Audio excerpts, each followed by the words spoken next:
అందరికీ నమస్కారం. మా ఛానల్ కి తిరిగి స్వాగతం. నంజనగూడు శ్రీకంఠేశ్వర స్వామి దేవాలయం గురించి తెలుసుకుందాం. నంజుండేశ్వర ఆలయం, శ్రీకంఠేశ్వర ఆలయం అని కూడా పిలుస్తారు. ఇది శివుడికి అంకితం చేయబడిన పురాతన హిందూ దేవాలయం. ఇది భారతదేశంలోని కర్ణాటకలోని నంజనగూడు అనే పుణ్యక్షేత్రంలో ఉంది. ఈ పవిత్ర దేవాలయానికి సంబంధించిన మనోహరమైన కథ మరియు చరిత్రను పరిశీలిద్దాం. నంజుండేశ్వర పురాణం. నంజుండేశ్వర అనే పేరు విషం తాగిన దేవుడు, హలాహల అని అనువదిస్తుంది.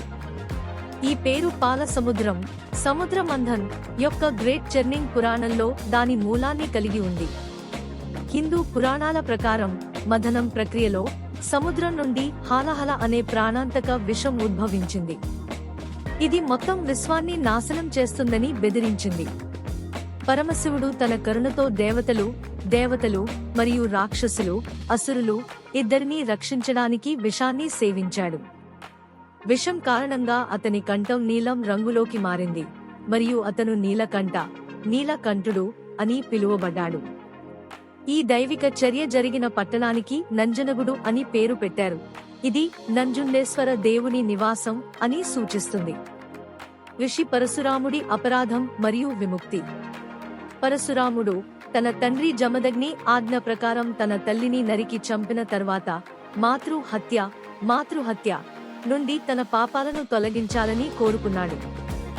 నారదుడి సలహాను అనుసరించి పరశురాముడు గారాలపురి, ప్రస్తుత నంజనగూడు చేరుకుని శ్రీ నంజుండేశ్వర స్వామిని ప్రార్థించాడు.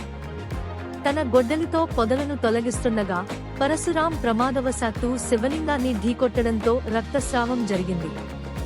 అపరాధ భావంతో ఉక్కిరిబిక్కిరై తన జీవితాన్ని ముగించుకోవడానికి సిద్ధమయ్యాడు.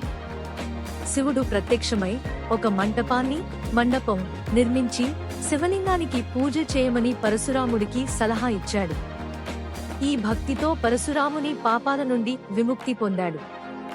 ఆలయ నిర్మాణం. ఆలయం యొక్క 9 అంతస్తుల గోపురం గేట్వే టవర్ 120 అడుగుల ఎత్తులో ఉంది. దీనిని మైసూర్ రాజు కృష్ణరాజ వడియార్ III రాణి దేవరాజమన్ని నిర్మించారు. ఆలయ దొడ్డ జాత్రే ఉత్సవం వేలాది మంది భక్తులను ఆకర్షిస్తుంది. జాతర సమయంలో రథ బీడి అనే దారిలో భక్తులు రంగురంగుల రథాలను లాగుతారు. సమీపంలో మీరు పరశురామ ఆలయాన్ని కనుగొంటారు. ఈ ప్రాంతం యొక్క ఆధ్యాత్మిక ప్రాముఖ్యతను మరింత సుసంపన్నం చేస్తుంది. చారిత్రక రచనలు. ఆలయ చరిత్ర. పశ్చిమ గంగా రాజవంశం 9వ–10వ శతాబ్దం ఏది నాటిది మరియు తరువాత చోళ రాజవంశం 11వ శతాబ్దంలో నిర్మాణ రచనలు చేసింది. హొయసల రాజులు 13వ శతాబ్దానికి చెందిన హొయసల స్తంభాలు మరియు నృత్యం చేస్తున్న గణపతి విగ్రహంతో సహా ఆలయ నిర్మాణానికి జోడించారు. టిప్పు సుల్తాన్ హయాంలో కూడా ఈ దేవాలయం ప్రముఖ పాత్ర పోషించింది. అతని రాజా ఏనుగు 48 రోజుల పాటు 12 రోజుల పాటు ఇక్కడ పూజలు చేసిన తర్వాత తన దృష్టిని తిరిగి పొందింది. నంజుండేశ్వర ఆలయం భక్తికి, విముక్తికి, శివుని శాశ్వత సన్నిధికి నిదర్శనంగా నిలుస్తుంది. మీకు ఈ వీడియో నచ్చితే మా ఛానల్ని షేర్ చేయండి మరియు సబ్స్క్రైబ్ చేయండి. వీక్షించినందుకు ధన్యవాదాలు.